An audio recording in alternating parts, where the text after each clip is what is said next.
Barka da shigowa tashar India Hausar Cap. Danna subscribe da kuma alamar ƙararrawa. Domin samun sabbin fina-finai. Jairin Siriki.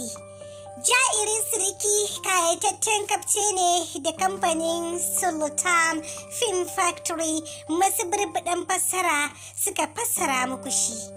Jairin Siriki kayataccen labari ne akan wani gagarumin ɗan ta'adda da sirikinsa. Sai dai sirikin ɗan daba Jairin Sirikin ya kasance tun yana da yarintarsa ya tafka soyayya da wata 'yar makarantarsu ta yarinta.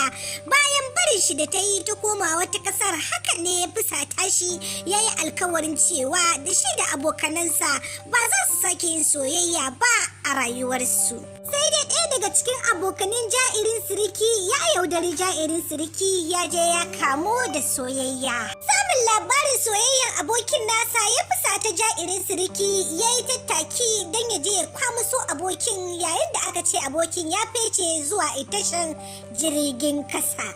Abokin yana gudun ransa ne, shi ma kuma yana da gagarumin masifa da ya takalo, wanda ya takalo 'yar bas ɗin wajen nuna mata soyayyarsa.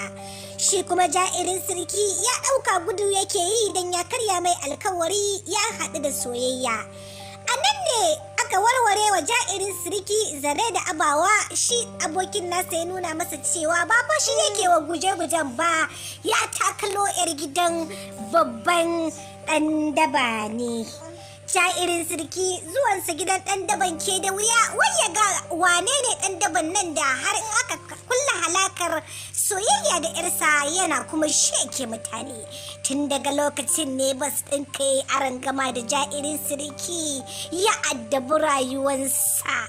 Duk yadda ya kai da muguntarsa da mugun halinsa, Jairin Siriki ya dame shi ya shanye. Bugu da kari, Jairin Siriki ya kasance duk 'yan matan nashi guda biyu ma 'yan matansa ne.